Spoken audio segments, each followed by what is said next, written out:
नमस्कार, आपका स्वागत है समाचार हाईवे चैनल पे और मैं हूं आपके साथ अर्जुन गुप्ता। आज हमारे साथ बातचीत करने के लिए सौरभ जी है जो कि छात्र लीडर है। जी बहुत बहुत स्वागत है हमारे चैनल पे। धन्यवाद।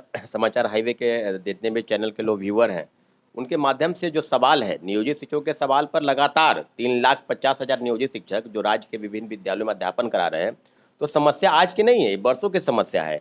कभी पहले ये निकलता था कि हम राज्यकर्मी का दर्जा देंगे, बिना शर्त देंगे। तेजस्वी यादव जी जो अभी बिहार के पहले पूर्व उप मुख्यमंत्री थे, उन्होंने स्पष्ट कहा था 2020 के विधानसभा चुनाव में कि 2-3 मांग की वो जबरदस्त नौकरी देंगे, 10 लाख सरकारी नौकरी, दूसरा नियोजित शिक्षकों को राजकर्मी का दर्जा बिना शर्त देंगे, और तीसरा उम्र बढ़ाएंगे एज को, और चौथा के फॉर्म भरने में जो फी होगा उसके स्ट्रक्चर को कम करेंगे। तो सारे मुद्दों पर अब सीधे सीधे सवाल है कि नियोजित शिक्षकों की समस्या तो जस की तस रह गई। आज जो हम लोग जो परसों गए थे उसका कुछ ना कुछ देखिए, शिक्षक संगठन क्या कहते हैं, तमाम शिक्षक संगठन, नियोजित शिक्षक संघ के अलग लोग हैं, प्राथमिक के अलग, माध्यमिक के अलग।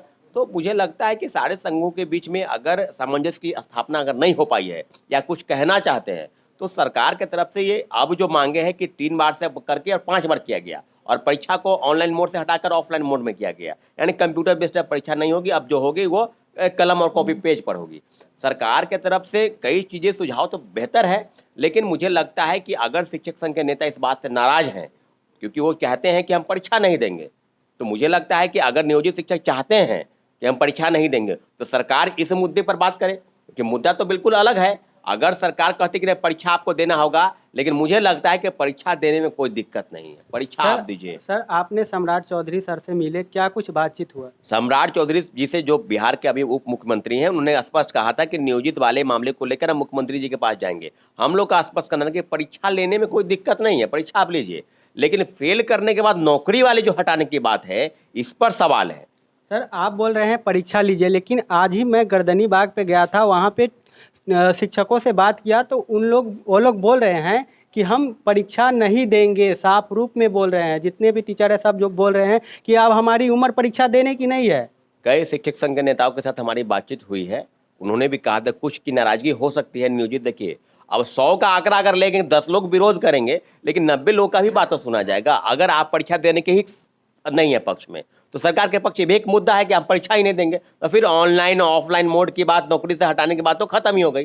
अगर परीक्षा देना चाहते हैं, परीक्षा आपको राजकर्मी का दर्जा लेना है, तो आपको परीक्षा देनी होगी, जैसा कि सरकार का शर्त है, और 3 बार से बढ़ाकर 5 बार किया गया, ऑनलाइन मोड से हटाकर ऑफलाइन मोड में किया गया। अब रही बात कि परीक्षा फेल करने के बाद हटाने की बात थी, सरकार उस पर सहमति अगर बना लेती है कि नहीं आप हटाएंगे नहीं, अगर राजकर्मी ही रह जाएंगे, नियोजित ही रह जाएंगे, राजकर्मी का दर्जा तो आपको मिलेगा नहीं, तो 3 बार से बढ़कर अगर 5 बार परीक्षा हो जाता है, और मामूली से अगर परीक्षा होती है, अगर आप फेल कर जाते हैं, तो आपको राजकर्मी का दर्जा नहीं मिलेगा, जाहिर सी बात है आप नियोजित ही रह जाएंगे। मामले को लेकर शिक्षक संघ के नेता क्या कह रहे हैं, नियोजित शिक्षक क्या कह रहे हैं, मुझे लगता है कि एक सामंजस्य की जरूरत है, सबको बैठ के बात करने की जरूरत है, और सरकार के समक्ष जो चुनौती है कि राजकर्मी का दर्जा देने को लेकर, उस पर सवाल अभी भी है। बिना शर्त था कि बिना परीक्षा दिए हो राजकर्मी का दर्जा, लेकिन कितना परीक्षा देंगे? सक्षमता परीक्षा की बात हो रही है, पहले पात्रता परीक्षा दी है, उसके पहले बीएड किए, सीटेट किए, तभी ना नौकरियां, नियोजन इकाई के तहत उनकी नौकरी हुई, तो कितना परीक्षा देंगे एक टीचर? तो उसी शिक्षकों के नाम पर जो राजनीति हुई 2005 से 2010 के बाद, उसके बाद लगातार अभी चल रहा है प्रोटेस्ट। मुझे लगता है कि नियोजित शिक्षकों के मामले में मुख्यमंत्री जी को संज्ञान लेने की जरूरत है, और बिना शर्त राजकर्मी का दर्जा देना चाहिए। अगर वो कहते हैं कि परीक्षा नहीं देंगे, इस बात पर उनको बातचीत करने की जरूरत है। तो फिर धरना प्रदर्शन क्यों हो रहा है सर? जब जब आश्वासन मिल गया है तो फिर धरना प्रदर्शन तो बंद होना चाहिए। देखिए, जो शिक्षक संघ के नेता हैं, मैं शिक्षक संघ के एक छात्र नेता के नाते हमको कह रहा हूं कि जो नियोजित शिक्षकों की समस्या थी, उसको लेकर एक सामंजस्य की स्थापना होनी चाहिए कि 3 बार करके 5 बार ऑनलाइन मोड को हटाकर ऑफलाइन मोड। लेकिन नौकरी लेने के सवाल पर अब मैंने कहा कि अगर नौकरी अगर हटाने की बात है, तो इस पर विरोध होगा।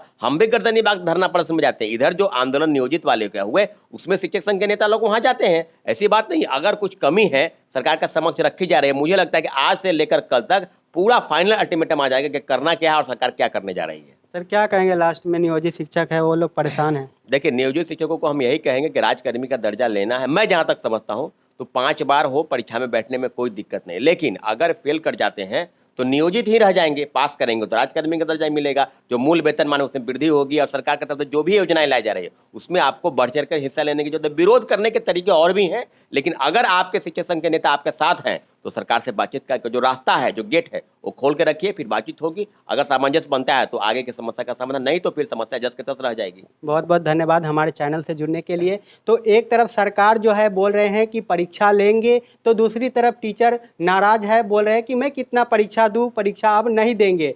तो इन सारे मुद्दे पे आज बातचीत की है। बाकी वीडियो कैसा लगा कमेंट में ज़रूर बताइएगा।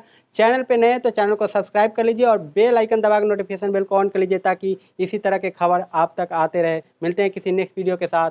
जय हिंद, जय भारत।